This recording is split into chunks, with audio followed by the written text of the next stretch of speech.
Hello everyone, today in this video we will fight against the atmospheric theory of our world around us, and this time we will discuss a very important issue because I will reveal the basic tactics of our opponents. I mean socialists of any color, red, brown, green, but now especially we have to deal with the green ones who are in power in many countries, not only in the West, and under the noble words, noble statements, they want to introduce another horror, totalitarian horror into our lives.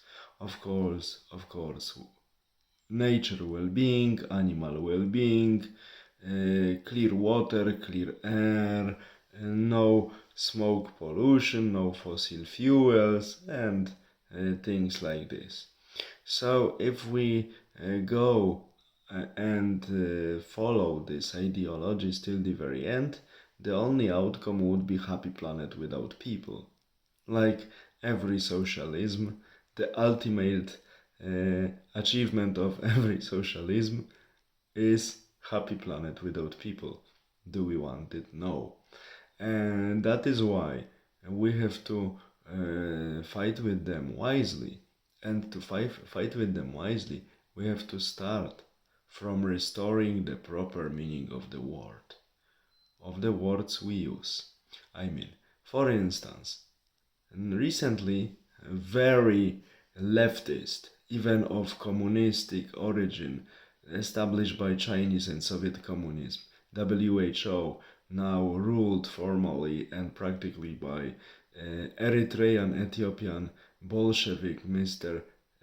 Theodore Ghebreyesus, is also planning to introduce, together with United Nations, also organization established in collaboration with Soviet communists after World War II. They plan to establish something like moderation of the internet content. What's the moderation? The word itself doesn't tell us much, but when we read more in these documents, word moderation should be replaced by censorship. Why, why do the regimes, if they do it, why do they introduce censorship? The answer is simple, because they want to lie to the people they rule over, they want to lie to them, and they want to defend themselves, because if too many people speaks about the truth, more people follow them and more people would be against the regime.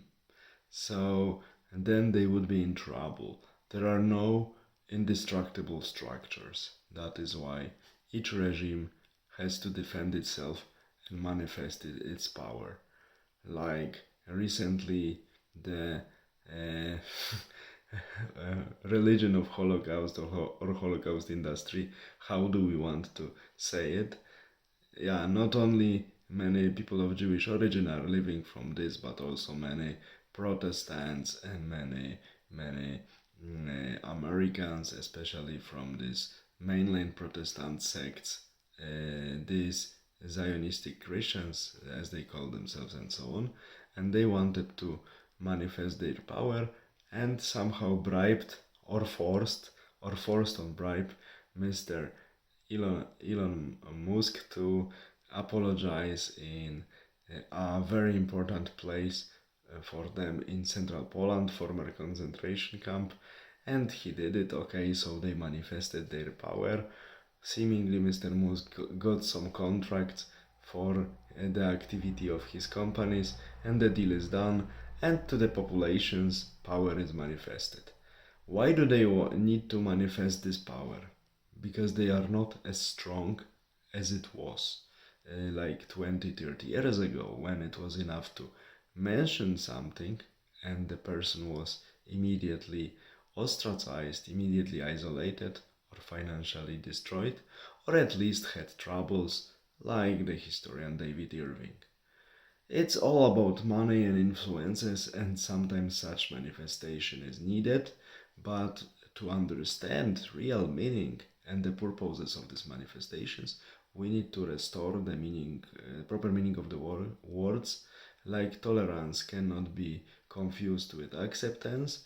And that is why such speeches like the speech of newly elected president of Argentina, Mr. Milei, are very important, because he openly said what's the problem of modern world, that we are surrounded by bunch of ideological uh, ideological people who are disconnected with reality, and they want to introduce their crazy idea into our realistic world, and are supported by the CEOs of many corporations, who support their idea with money, because they hope to gain in the future more profits thanks to incorporation of this idea. That is why we need to be aware, understand ourselves, and be strong enough to oppose it, because collectivism is never good. So socialism, it's a first and the most important features of all socialism, that are mutating so quickly. That is why they had many colors. They mutate so quickly, but the main feature is collectivism, and collectivism never worked well and always led to the disaster. And nowadays, these guys who are gathering in the World Economic Forum, that should be called World Ideological Forum, are trying, majority of them, we see there are some exceptions like Mr. Milei, are trying to introduce in many countries a new form of collectivism under the ideological umbrella of green socialism, nature protection, and actually reduction of human activity and human populations by promoting childlessness and different usage of chemicals and medicaments. Briefly, that is why we need to oppose to defend our lives and our future, even our habitat, because all of these green energies they would like to promote, and these companies that support them, are not really eco-friendly. So we are fighting not only for ourselves, but also for our habitat. All the best, have a nice day, bye.